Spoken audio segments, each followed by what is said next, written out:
Good evening. Welcome to the Big Story. I'm Regina Lay. I'm Gretchen Hall. And I'm Sean Yao. Tonight's big story: severe tropical storm Christine unleashed more intense rains before leaving Par today in Batangas. In Batangas, landslides buried a small village and killed at least 14 people. Over in Camarines Sur, floodwaters have yet to subside, leaving trucks stranded and delaying relief operations. Naga City Mayor Nelson Legacion says it may even take up to a month for the floodwater to recede. And the province of Cavite and Quezon City are put under a state of calamity after they were hit by flash floods.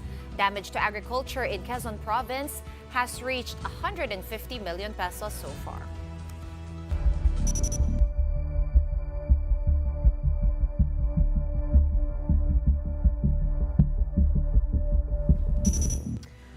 Kicking off on a somber note once more, the death toll from severe tropical storm Christine has jumped to 46.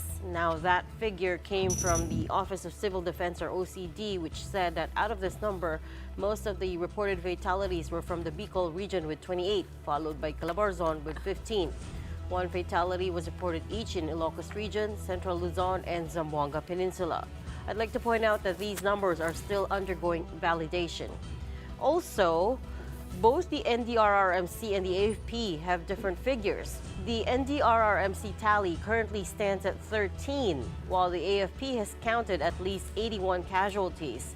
Per AFP figures, the majority of the deaths came from Batangas at 47. But sadly, whichever figure we go by, these are expected to rise as rescue operations drag on. Most of the deaths were due to drowning from flash floods and landslides. The OCD has also received reports of at least 20 missing individuals. As of today, the OCD said thousands remain displaced after they fled their homes, while some are still stranded in their homes awaiting rescue. Earlier today, President Bongbong Marcos presided over an interagency meeting where he was briefed on the effects of severe tropical storm Christine. There, he assured victims that help is on the way. I would like to express my sympathy for our fellow Filipinos who have become victims by Tropical Storm Christine. We are grateful for the resilience, leadership, and proactive measures undertaken by our local government units, which have saved many, many lives. Marcos did an aerial inspection of areas in the NCR, specifically Laguna, Batangas, and Cavite, that were badly damaged by Christine. He also ordered the use of all ships and aircraft, including presidential helicopters, to quickly deliver aid to those affected. Marcos also directed the Budget Department to expedite the release of funds and to quickly purchase necessities for relief and rescue operations, while the Agricultural Department was instructed to deploy Kadiwa rolling stores in affected areas. The president says we are now suffering more ferocious storms due to climate change. Unfortunately, the Christine is just a sample of how powerful and how more frequent these storms and cyclones have become. What used to be a 1 in 100-year occurrence is now happening with much greater frequency and ferocity due to climate change.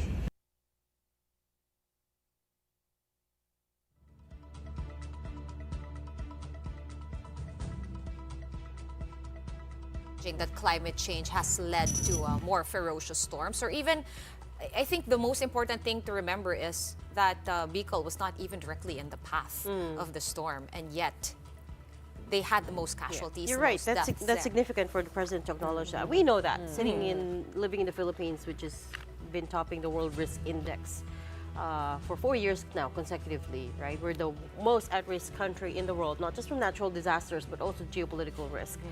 But it's significant that he acknowledges that publicly and thereby taking that question out of the equation. Well, apart from that, it is La Nina season. So El Nino tayo first half, second half, it's La Nina. So I guess that also exacerbates the problem.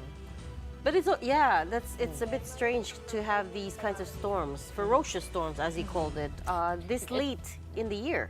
Actually, we really do suffer storms during the Burr months, but usually the areas that it passes through are lower, further down south in Mindanao because tinutulak siya nung angin amihan or northeast. Sa may Visayas na, tsaka sa may Luzon. But now we're seeing effects over northern the west Luzon because of the cloud formations, the rain clouds.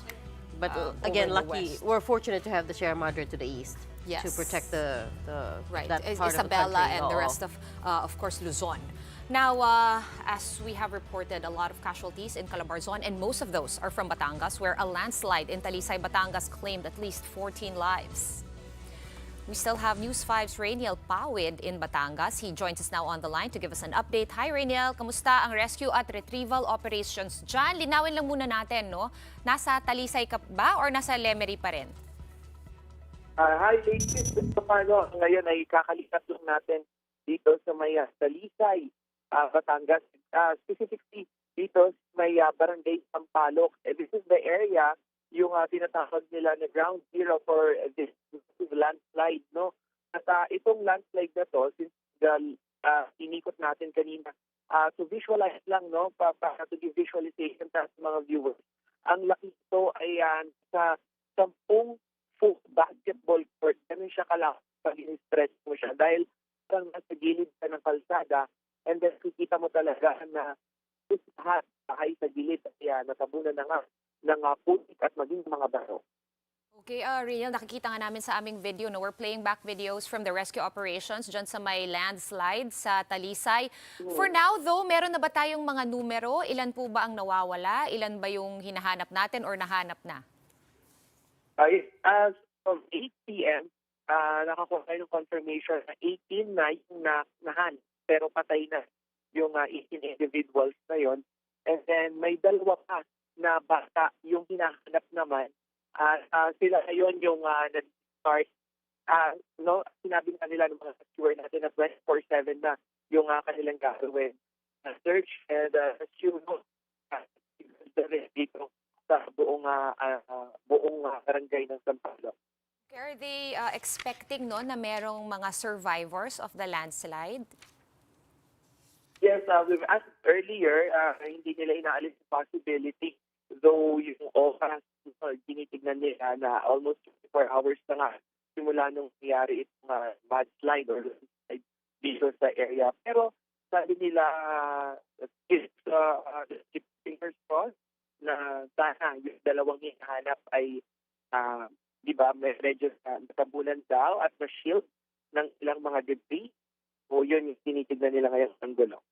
We're getting reports that 12 of the initial 14 dead are children. Is that correct? At natuntun mo ba yung dahilan kaya nagkaroon ng landslide dyan? Bukod sa malakas na pag-ulan. Yes. Tinanong natin yung isang mga residente dito sa lugar, no, sa Sampaloc. Ang sabi nila ay supposedly wala na talaga daw na mga nagpuputol talaga ng mga puno dito. Yung unang narinig natin na this is part of this climate change natin or climate situation and environmental distortion dito sa lugar. Pero ang sabi nila ay hindi daw talaga ang cause daw talaga nitong landslide is yung bigat o yung dami ng volume itself ng tubig na bumagsak kagabi. Okay, and kamusta naman, no, Rainiel, yung lagay ng panahon dyan dito sa Metro Manila, no? Medyo fair weather tayo almost all day. Can we say the same for Batangas? Kasi yung forecast ni Pag-asa dyan, uulanin pa rin daw hanggang today, Friday. Yeah, fortunately, since 7 in the morning, we're having the fair weather. At around 12 noon ay nakita natin na bagyang sumilip itong araw. So ikinatuwa naman ito yung ilis nating mga kapatid ko sa Batangas. Pero ngayong gabi, though hindi na umuulan, ang kinatatakot na nila, lalo na yung dito sa barangay Sampaloc, is yung higing malambot ng lupa sa bundok ay baka magka-round to raw. Wag man sana itong landslide niya. We're also getting reports from the AFP that 47 people died in Batangas, raising the death toll to 81. We still have yet to confirm that. But pag tinignan mo kung tama yung numero nila, Batangas ang pinakamaraming casualties. Give us a situationer, bakit nga ba naging ganun? At nababalitaan din natin, pati ang lipa na nasa mataas na lugar ay binabaha rin pala. Exactly, dahil kanina, bago tayo magpunta, dito nga sa may Talisay, ay nag-stay muna tayo for about half a day doon naman sa bayan ng Agoncillo. At doon ay 5 yung casualties. And nung binisita natin yung lugar kung saan nga namatay yung ating mga kapatid, ay makikita mo talaga na elevated, no? Yung elevation nitong lugar, masasabi mo mga uphill or mga doon sila sa upper part nito bayan ng Agoncillo.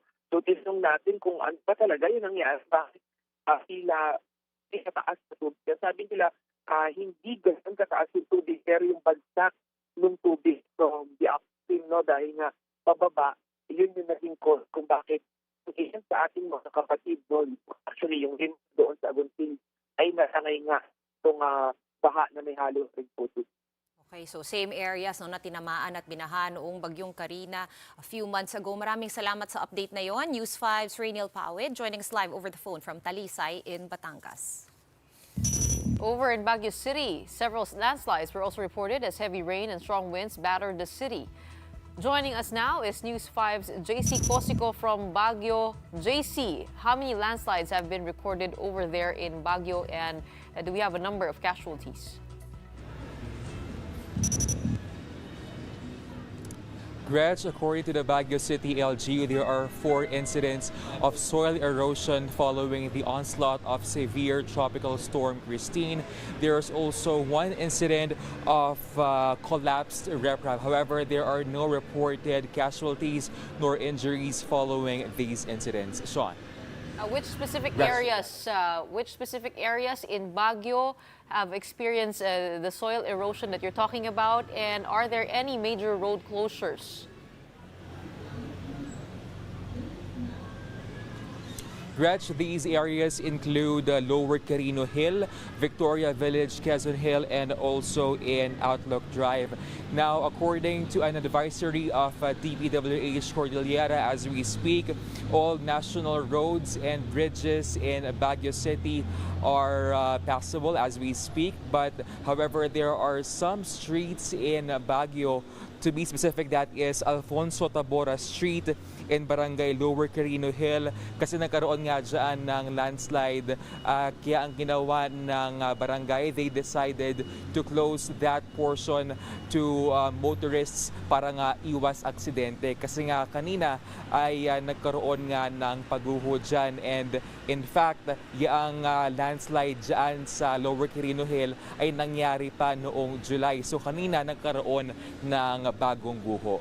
Gretchen. Natuntun mo ba yung dahilan kung bakit nagkaroon ng landslide dito sa mga parte? Ito, nakikita natin yung mga videos, naglilinis na yung mga responders. And also, meron bang nasaktan?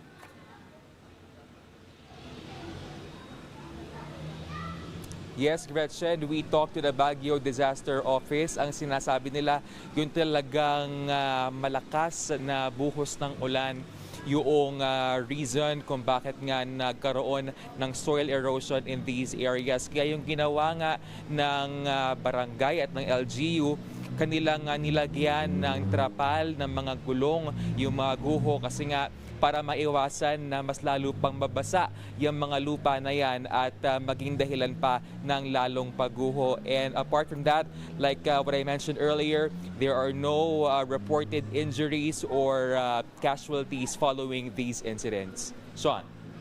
JC, isa lang no, Cannon Road was closed already months ago. Were there any additional landslides na naitala sa may Cannon Road anywhere along the length of it?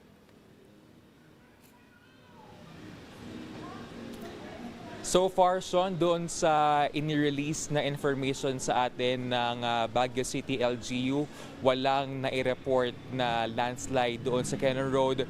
But kung sakali man na may update, I'll get back to you on that. Sean. Good news is there are no casualties over in Baguio, but I did see a video of a retaining wall that kind of burst, so I hope they get to mend that. Thank you so much for the update over in Baguio. We're seeing clear skies in the videos. That's also a good sign. That was News 5's JC Cosico live from Baguio City.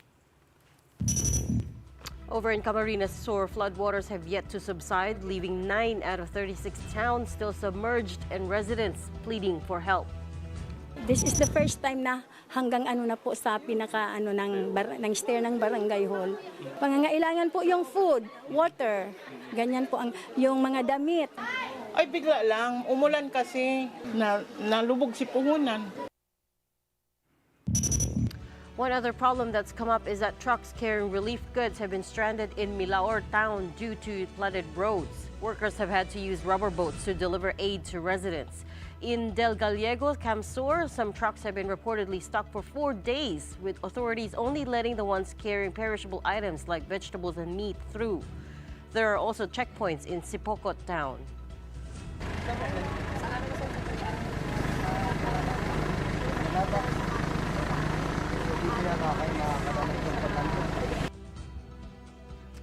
The Department of Social Welfare and Development Secretary Rex Gatchalian flew to Camsor earlier today and made the rounds at evacuation centers.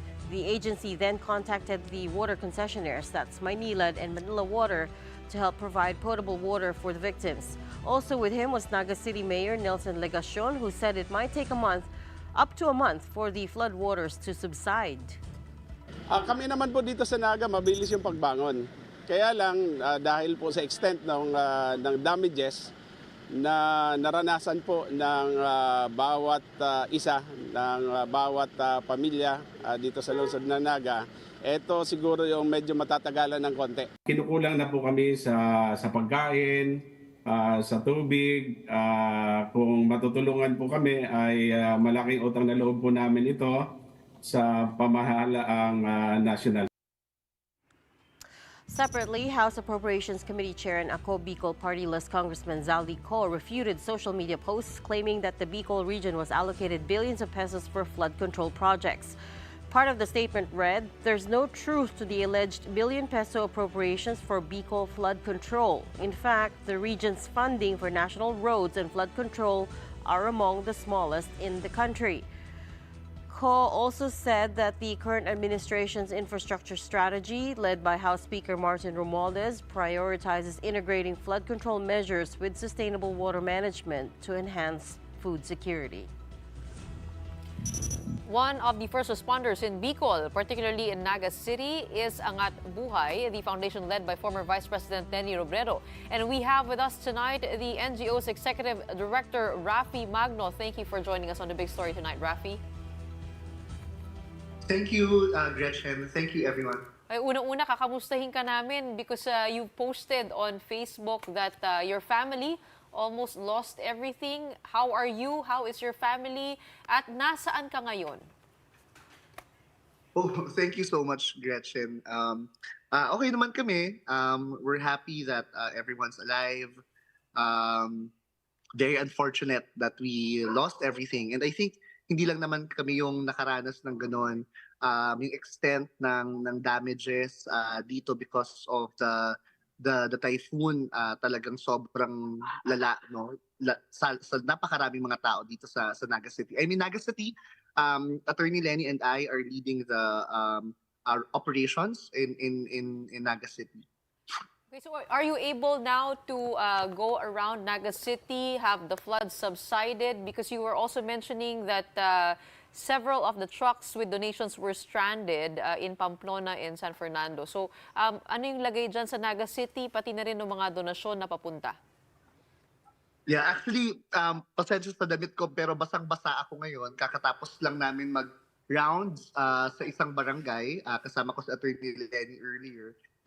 Lubog pa rin sa baha yung napakaraming parte ng Naga City, pati na rin ng mga karatig naming munisipyo. Hindi okay yung lagay, no? Aside from talagang kailangan ng tubig, kailangan ng pagkain. Marami rin yung gustong tumulong din talaga sa Naga City pero hindi nakakapagpaabot ng tulong dahil nga stranded, no? Yung mga trucks sa may bandang San Fernando hanggang Pamplona. Earlier, minano-mano ng staff namin yung pagkuha ng mga rescue boats na nandoon sa aming humanitarian trucks, no?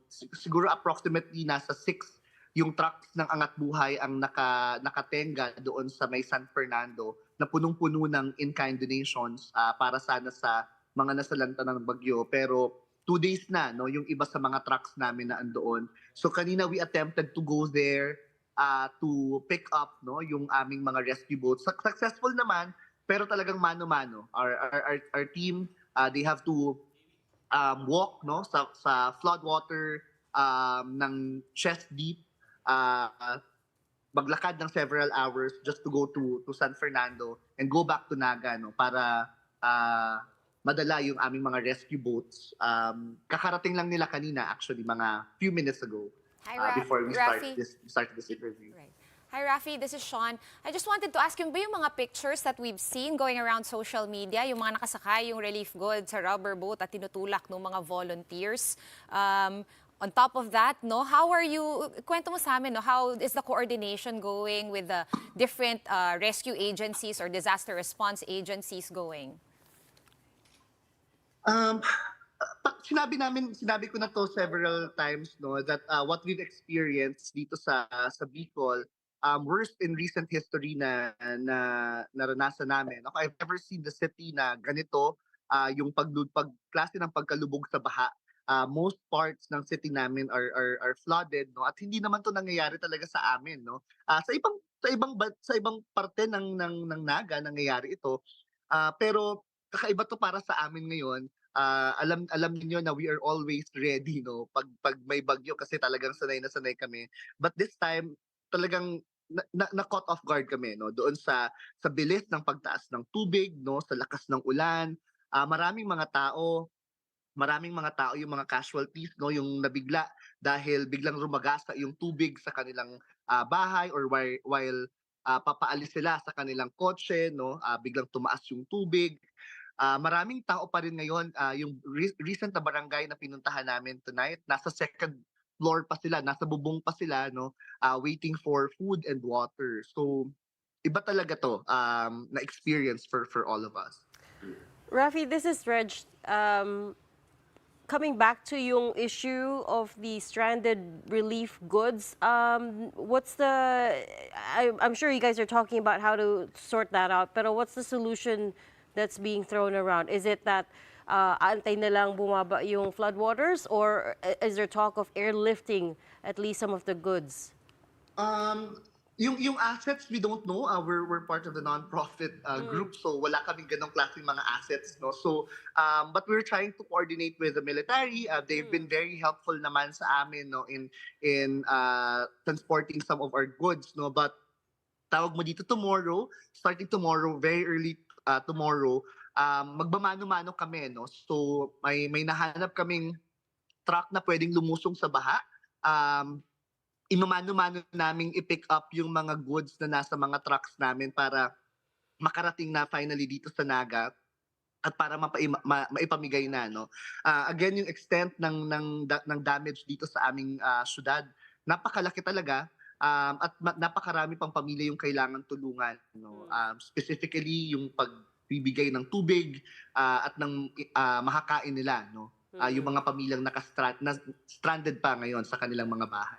Do you have enough rubber boats at this point? Because that's one of the first things that former Vice President Robredo asked for. At this point, do you have enough? Yeah, sa tingin ko hindi pa rin, kasi malawak talaga yung extent ng pagbabaha dito sa amin, pati na rin sa karatig na mga bayan namin. Alam mo, parang may premonition nga, kasi several weeks before it happened, namigay ang angat buhay ng mga rescue boats sa iba't ibang parte ng Naga, no? So lahat ng barangay sa Naga. Some of them even told us na, di naman kami binabaha, di na namin to kailangan, baka ipahiram na lang namin. Pero most of the barangays na bitin namin ng rescue boats, na gamit nila, no, yung mga boats na binigay namin. So nag-augment pa kami, nagdala kami ng mas marami pang boats, mas may paparating pa ng mga boats, at hopefully makatulong ito not only in Naga, no, pero doon din sa nearby towns dito. Hey, Rafi, pagka-rescue doon sa mga residente, saan sila dinadala ngayon para magstay dry? And also, sapat ba yung goods that they're running on currently? I mean, meron bang nakakapasok kahit papaano na relief goods para doon sa mga pamilya? So marami sa kanila ay dinadala sa evacuation centers, no. It's very unfortunate that when it happened, some of the evacuation centers got flooded as well, no. Talagang kakaiba talaga itong nangyari sa amin. Kung sapat ba yung goods, hindi. pamilya pa yung kailangan talagang maabot at tulungan. Ngayon nakafocus ang Angat Buhay at ang aming mga Angat Bayanihan Volunteer Network partners sa pagpo-provide ng hot meals. Kasi wala naman silang capacity to cook, no? Pati na rin yung mga na stranded pa sa kanilang mga bahay. So every day we give out easy to eat food products, no? Mga hot meals na niluluto sa mga community kitchens namin, mga tinapay at tubig, no? Para lang makatawid, no? Sa pang-araw-araw nilang kailangan. Okay. And Rafi, nabanggit nga kanina, I don't know if you caught the report, pero umikot dyan no, si DSWD Secretary Rex Gatchalian kasama yung mga provincial officials. Sabi nga nila, baka daw abutin pa ng 1 month bago tuluyang humupa lahat ng flood waters. Are you guys going to ride it out for that whole time until everyone is okay and settled back into their homes or wherever they may move to? Yeah, definitely. Angat Buhay is here to stay. Angat Buhay will help, no, our kababayans, no, hanggat hindi sila nakakabalik sa kanilang mga tahanan, hanggat hindi sila naaabutan ng tamang tulong, no, sa kanilang mga barangay, sa kanilang mga tahanan, no. So we're here to stay. Naniniwala kami na strong yung bayanihan spirit ng napakaraming Pilipino para matulungan namin yung mga kababayan natin, specifically yung nasalanta ng bagyong ito. Okay, Rafi, itong nangyari sa Bicol, gaya na sabi mo, unprecedented ito, no? But help us understand what was the problem. Was it the huge rainfall, or do you think it might be linked also to the lack of flood control projects? As we know, there has been issues raised on the budget of flood control projects given to Bicol na hindi daw nakikita. Anong assessment mo dito sa nangyari? Ako, iwasan ko siguro mag-comment doon kasi lalo na doon sa flood control budget. But I think sobrang lakas talaga ng ulan. Mga reports na nakuha natin ay 2 months worth ng ulan yung binagsak noong araw na yon, no. May mga barangays dito na hindi naman talaga binabaha, no, pero binaha at ngayon ay lubog pa rin, no, sa tubig baha. So talagang I think sobrang lakas din talaga ng ulan, no, nung araw na yon. Unprecedented yun sa amin kasi for instance kami sa bahay namin sanay kaming pinapasok ng tubig kapag sobrang lakas ng ulan, no. Pero yung lalim ng tubig na pumasok sa aming bahay hindi pa namin yun nakita. Simula nung bata pa ako, no. So talagang kakaiba itong nangyari sa amin. And I think kahit pa sabihin natin sanay kami, no, at palagi kami naghahanda sa bagyo, talagang na-caught off guard kami, no, doon sa klase ng tubig na dumating sa aming bayan. Lastly, Rafi, how best can people who want to help? Do you need more volunteers? Is it just best to donate cash? Because I know you guys have raised, what is it now, 16 million pesos? I think 19 million 19 yung okay. recent na update sa amin. So either is lahat yun wini-welcome ng Angat Buhay. We're grateful to Kaya Natin Movement for Good Governance and Ethical Leadership and Tanging Yaman Foundation. Pati na rin po yung iba't ibang mga Angat Bayanihan volunteer network natin na nagtutulong-tulong, no, para makapagpaabot ng tulong sa hindi lang sa Naga pati na rin sa ibang parte ng Pilipinas apektado ng bagyong ito. Bukas po ang Angat Buhay, ang Museo ng Pag-asa 24 hours, no, para accept ng mga in-kind donations in bulk para po dito na lang sa amin i-repack, no, para mabilis po naming ma-repack. Meron pong 3 to 4 truck, no, 10-wheeler trucks na umaalis sa Angat Buhay every day, no, para po magpadala ng tulong. Unfortunately, stranded sila ngayon sa may San Fernando, Pamplona areas, no, but ginagawa natin ng paraan, no, para makuha yon at mapaabot agad yung tulong na ibinigay sa mga taong nasalanta. Siguro I'll take this opportunity na rin, ladies, to thank everyone, no, for joining us, for helping Angat Buhay, and for helping yung kababayan nating nasalanta ng bagyo. So tingin namin yung nangyaring malawakang pagbumobilize ng mga volunteers, no? Kahit gaano kalakas yung bagyo, kahit gaano kalakas yung ulan, talagang pinakita na mas matapang, no, yung puso ng mga Pilipino at pagmamahal nila sa kanilang kapwa, no? Kaya nagpapasalamat kami sa Angat Buhay. Maraming salamat sa inyo sa work na ginagawa niyo dyan. Great job and keep strong out there. We appreciate your time with us tonight. That was Rafi Magno, Executive Director of Angat Buhay. Pausing for a quick break now, but still to come. We may not have seen the last of severe tropical storm Christine just yet. There is a growing chance of a recurve or of the storm making a U-turn. The details when we return. Keep it here.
Welcome back. You're still watching the big story here on One News.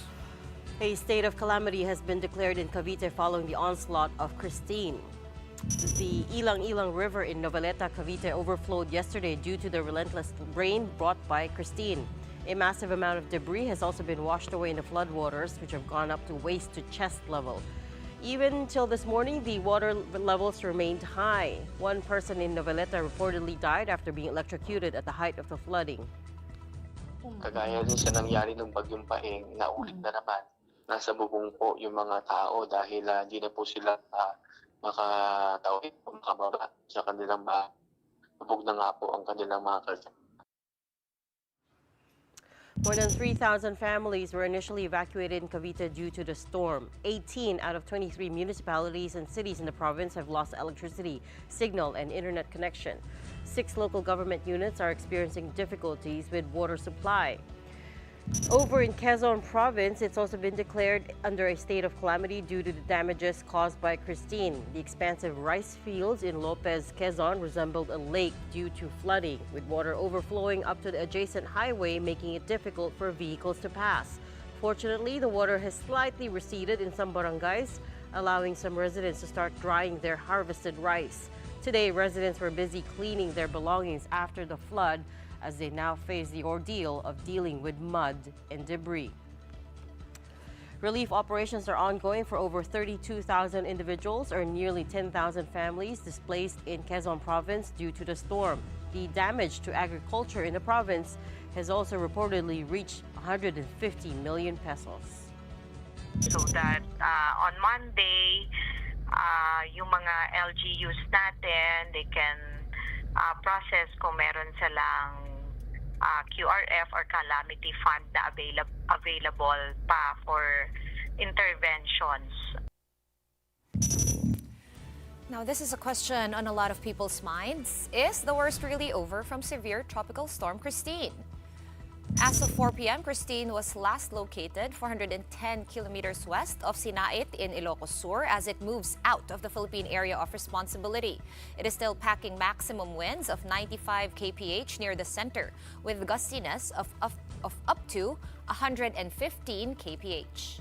However, based on Pag-asa's forecast track, Christine will continue moving westward over the West Philippine Sea until tomorrow before looping back on Sunday and Monday.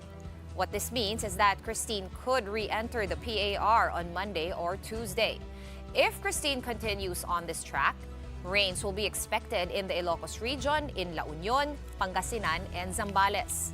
Signal number 1 is still up over in Ilocos Norte, Ilocos Sur, La Union, Pangasinan, Apayao, Kalinga, Abra, Mountain Province, Ifugao, Benguet, and Cagayan, including the Babuyan Islands.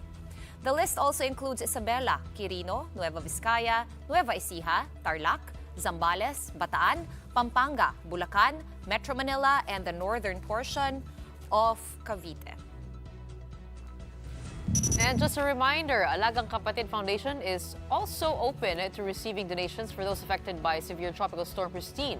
You may send your donations to the bank accounts displayed on your screen. These are the bank accounts of Alagang Kapatid Foundation with BDO, Metro Bank, and BPI. You can send help by scanning the QR code, which is also displayed on your screens.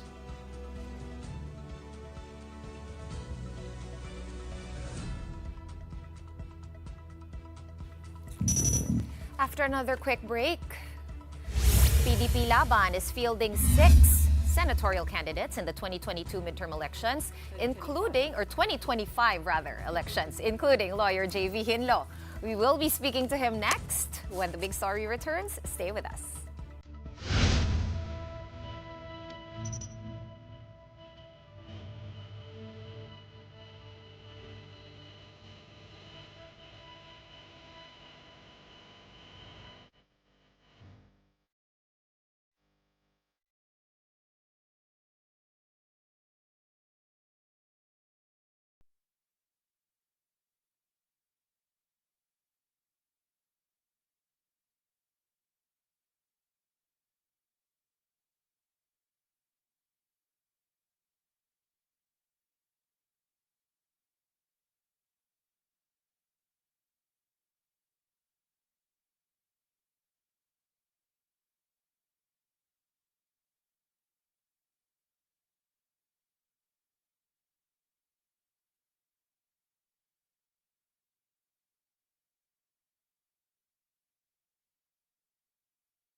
Welcome back. You are watching the big story here on One News.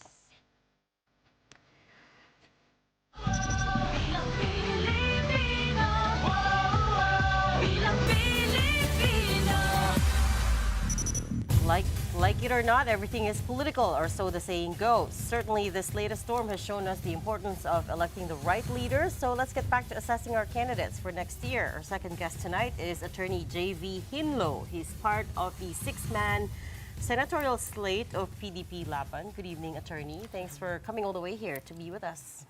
Mayong gabi sa inyong tatlo. Mayong gabi Pilipinas. Very Thank good. you for Bisaya. inviting me Bisaya. here. I'm from Negros Occidental. I'm Ilonggo. Here, Ilonggo. Okay. But I'm the only candidate representing the Visayas for PDP Laban. Actually, the last 2 days we've been mostly focused on the storm. That's been the big story because there's so much. It's brought so much damage. So let me throw that first question out to you. If you were a senator, what would you do about this disaster? We should, let's say, prepare for the disaster preparedness program of the government, that we should not be reactive, but rather we should already look forward. When this kind of problem arises, we have to prepare way ahead. What should be the response? Government should be ready. Our country is besieged by storms every year. So why do this thing continue to happen? At least a dozen, in fact. Yeah. So with how the government is carrying out rescue and relief operations now, where do you see them falling short? Where As are what the issues? former President Duterte said, we should have prepared ahead and not be reactive. So I agree with him. We have the 911 program, which I co-started with when I was still with the DILG. When the storm was already seen to be entering the Philippines, our police force, our firemen, all the responders should be prepared for it. But All you- the LGUs should be prepared But you for heard our interview with Rafi Magno. He was saying this was unprecedented levels of flooding over in Naga because what is involved here was the Bicol River Basin as well. Bukod doon kasi nga parang yung bagyo nandito sa may west going east going west, pero yung cloud formation pa gano'n na parang hindi, kumbaga parang, I mean, how could they have prepared better for this? Natural calamity cannot be controlled by us. We can just limit its effect. No? We should look at the problem of our forests. Kailangan ba may reforestation? Denuded ba yung ating mga trees? Is it the right policy of government to do more reclamation projects? Saan ba lalabas yung tubig pag may baha dito sa Metro Manila? So, there should be a master plan. Ay nakikita natin yung mga daan, maganda pa, sinisira. We're wasting money with that. Meron tayong ginagawang drainage system, may nilalabasan ba yan? Baka mamaya hukay lang sila ng hukay. There's no outlet. So let government show us. When there's water coming in, where's the outflow? We don't see that. Every year there's ready construction, but this problem continues. We pour in billions, but this problem continues. Let the DPWH be accountable to their projects. Dapat yung inimbestigahan sa Senado at Kongreso, yung mga ganito. Hindi yung politika. I think they're trying, pero even that's political kasi sabi ni DPWH Secretary Manny Bono on that technically yung flood control in Metro Manila is under MMDA. There was a directive a few years ago to separate They it. pass the blame against each other, but who constructs it? MMDA ba? So, the point of the matter is, when they talk about budget, everybody's happy, malaki yung budget. When they talk about disaster, everybody passes the blame to another agency. So, you're there, you have been given the trust by the President, be accountable, be responsible. Pag nagka-failure yung departamento mo, unlike in other countries, they offer resignation. Dito, kapituko eh. Pero attorney, matagal na itong problema natin sa pagbaha eh. Sabi nga, I think we figured out that there was no master plan. Yes. The President figured that out. Ang sabi kasi, no, it's like- been there a long time, even Yes. during the term of President Duterte. There 50 are years. master plans for the municipalities, but There are not a master plans nationwide. per river basin. Per river basin, according but to not a DPWH. nationwide. As master what plan. I've said, there are policies of government that we should review, whether it will help in the flood control programs like reclamations, like the, let's say, mining, like the trees that are gone. Meron ba tayong reforestation program? What will stop the flood from the sea? May mangrove ba tayong nilalagay sa shoreline natin? Having said that though, the way this whole Bagyong Christine is playing out, we see that it's two main things. Tama si Gretchen, no? And everybody else. Sanay naman tayo na binabagyo tayo, but we're seeing effects of climate change and combined with environmental degradation, as you have mentioned. Ano po yung stand? I understand marami tayong mas pressing problems, but we can't deny that these, kumbaga dati konsepto medyo highfalutin siya, but now it's really hitting us and slapping us in the face. What do you intend, no? With your experience in the DILG going around, I'm sure during such disasters, ano po yung mga naiisip nyo? If you do win, kung pinagpala tayo, at manalo kayo, ano po yung tutulakin ninyo in terms of addressing, sige, itong mga disasters? Okay. Yung mga taong gobyerno, dapat hindi sila yung mag-claim na sila lang yung may monopoly of intelligence.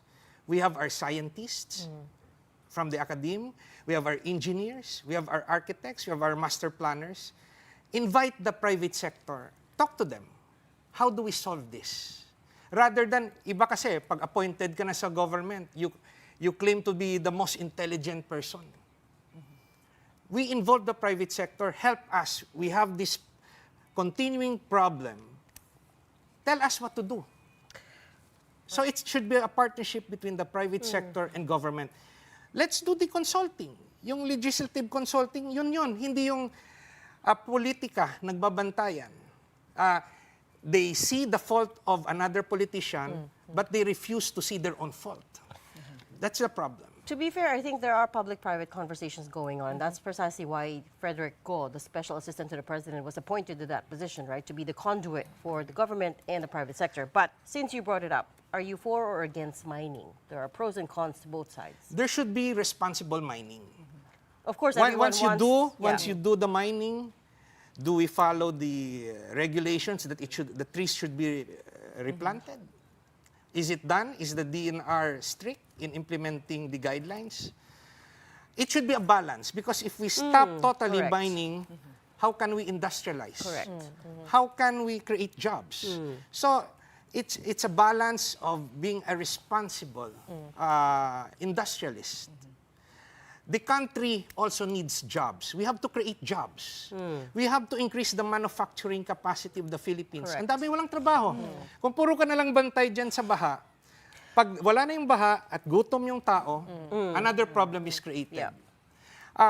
One major program that I want to introduce for the reason that I'm running is to find a permanent solution to poverty. How do we do that? Puro na lang tayo ayuda. Pag may typhoon, reactive. Pag may nagkasakit, hingi ng tulong medikal. Pag walang pang-eskwela, scholarship. But how do we solve that? Marami tayong scholar, walang trabaho after graduation. The Philippines has to industrialize. We have to increase the manufacturing capacity of the country. We build our own weapons. We build our own machines. We build our own vehicles. There's Francisco Motors. There's Arms Corps. We thank SM, gumawa ng mga shoes. We thank our Philippine industrialists because they give jobs. Now, we support our scientists, we support our engineers. Maraming matatalinong Pilipino help us solve our problem. Hindi yung politiko nakaupo sa aircon at sa tingin niya siya yung pinakamatalino. Now, how do we do that without violating tariff agreements? We amend the procurement law to favor Philippine-made products, even if it's more expensive than foreign products, because the priority is job generation. I remember that Philippine first policy from when I was little, diba? But I don't know, kasi ngayon, no, medyo nagbago na eh. Since then, Attorney JV, obviously, SM now probably does not really make shoes anymore, but they import it. A lot of people are now traders. So when we're saying we need to compete, with the prices of the goods, finished goods of other countries, how do we get back to competition with them to even compete? Okay. I was talking about industrialization. The partner of that is state-managed farming. Lahat, one of our biggest problem is agriculture. Marami na tayong matatalinong Secretary of Agriculture. Even our President became a Secretary of Agriculture. Our traditional programs are land reform, low interest loans. I was a director of Land Bank of the Philippines for 4 years. Meron tayong cooperatives. Yung cooperatives, 50% failure because of private corruption. Yung land reform natin, where's the success? Yung binigyan ng lupa, binenta ulit sa subdivision owners, binenta sa landowners. They're given 1 hectare, pagdaanan ng bagyo, may emergency sa pamilya dahil namatayan o may nagkasakit, ibibenta yung lupa. The cycle of poverty goes back. So what is state-managed farming? All government lands na hindi nagagamit, nakatiwangwang, should be used for agribusiness, should be managed by government to create jobs. Pag maraming trabaho nagawa, not necessitating civil service eligibility, just imagine the number of works created sa government lands. A partner of that, yung private lands na hindi na kailangan forcibly kukunin. Hindi gaya komunista na private landowner kukunin yung lupa, i-redistribute na failure naman yung land reform. Ngayon, under state-managed farming, the landowners, big landowners and the CLOA landowners, they have the option to rent it to government for government to manage it as big farms. Then, prioritize sila to work for government. May 15-30 sila na salary, government rate. Everybody wants to be a teacher, a soldier, a policeman. Ito, a farmer, na stable yung job. May trabaho. With that, we solved so many problems due to unemployment, underemployment. At farmers doesn't need to be civil service eligible except for managers. Except, does the government have the capacity to run large-scale farms is the question. They have, right? you know, the failure ng food security natin, because maliliit yung farms, because of the agrarian reform, up to 3 hectares ka lang. How can a 3-hectare farmer survive? Daanan niya ng bagyo. Binigay mo yung lupa, pero titignan mo, they violate the 10-year prohibition period to sell it. Sa totoo lang, may mga open deed of sale na yan. Yes. That's the reality. Dumadaan kayo sa highway, makita nyo yung lupa, hindi ginagamit. Bakit? Takot sila na gamitin agricultural kasi hindi na ma-convert to industrial or commercial. There is a big defect in our agriculture sector, and our traditional support from government is a failure. I have seen it when I was with Land Bank. Pinag-aralan ko. Cooperatives, maganda pakinggan, nagtutulungan kayo. 50% failure. Yeah. Having They can't said make that, it. How do we industrialize when power costs remain high? What would you legislate? Yeah. Well, let's review, no? Yung law regarding yung cheap electricity na let's say clean and cheap electricity. Is it being applied? We have to be responsible also. Let's review yung solar power. Why is it so expensive? Kasi baka yung puro lang tayo imported. Gawin natin sa Pilipinas, pag ginawa sa Pilipinas, kung yung private sector, mahal yung pagbenta niya kasi maximum profit, then let a GOCC handle it.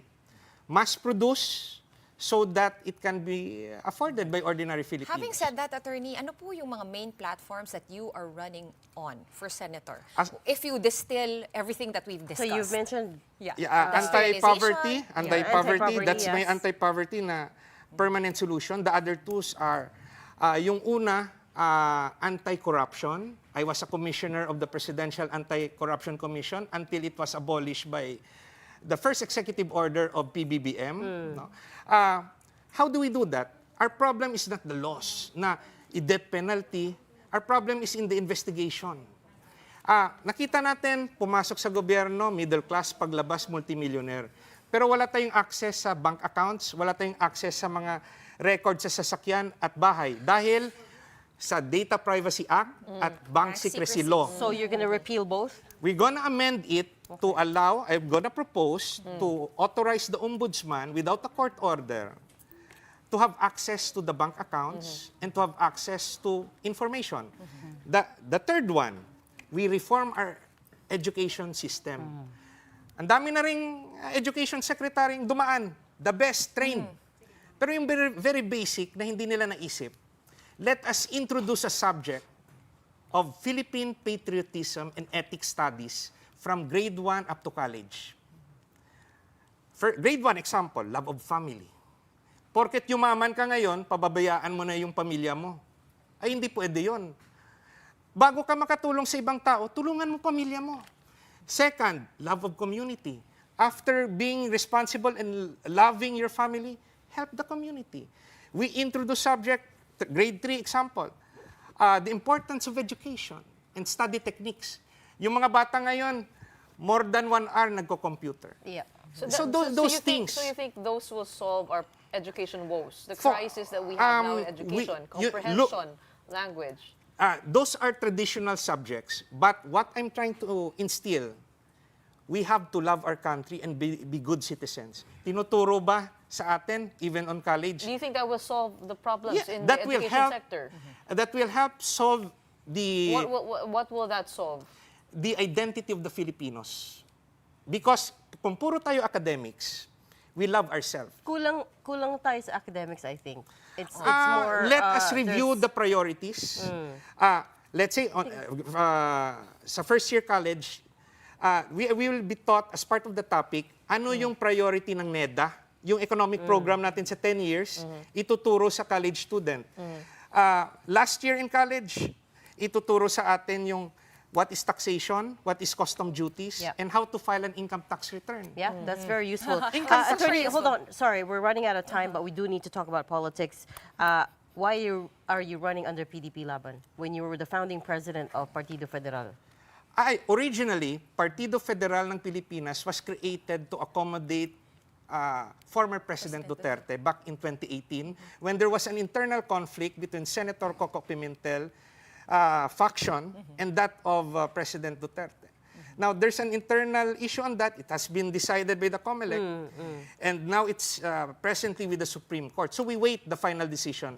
But insofar as the status of PDP Laban is concerned right now, the only recognized group is that led by our chairman, former President Duterte, our president, Robin Hood Padilla, and our SecGen, Amy Neri. Would you say you completely align with the principles of Duterte? We asked the same question to Attorney Jimmy Bondoc, and he says he does align with Duterte's principles. How about you?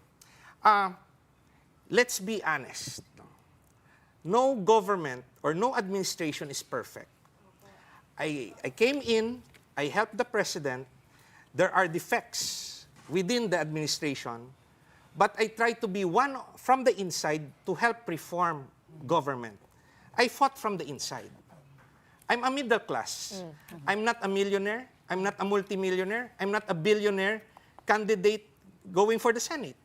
But why did President Duterte choose me to be part of the slate now? Wait, so he chose you? I need to really confirm this because we also asked this to everyone who ran. Initially, tatlo lang yung initial candidates and then nadagdagan ng tatlo. Right? That's you, Attorney Jimmy Bondoc. And Raul Lambino right. also. So what caused the delay? Were you convinced by the former president to run, or did you step up and volunteer and say, okay, I'm going to run for Senate? PDP Laban Negros Occidental nominated me to the president. During our National Assembly. In fact, ahead of that, they wrote a letter because they know the programs I carry, which will reform and transform the country. It's a program that is not traditional. It's a program really needed by our country. Who is logical enough, if you're a politician, to open your bank account? But I saw that as a problem. Do you agree with Duterte's drug war and how he carried it during his administration? It's like this.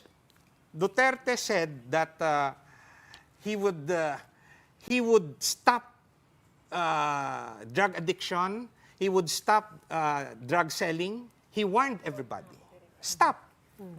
It was not immediately implemented. He warned everybody, stop.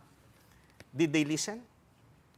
Now, would we rather be safe walking alone in the streets? Of course, that's a rhetorical question, but yes, of course, everybody wants that. But yes or no, Attorney, do you support the drug war and do you align with PDP's values? I support both. Okay, very good. We're going to leave it there because we've run out of time. Thank you so much for joining us tonight. That was Attorney J.V. Hinlo, senatorial aspirant running under PDP Laban. Right, just before we say goodbye and go off on our weekend, here's our big picture on this Friday night. It's actually a video uploaded on social media that gave the NCR a glimpse of what other provinces went through from severe tropical storm Christine. Now, this 9-second clip was taken at the Araneta Center last night, showing strong winds and rains from Christine. At that time, the center of the cyclone was already over the West Philippine Sea, and yet its outer cloud bands and rain bands had this effect over Metro Manila.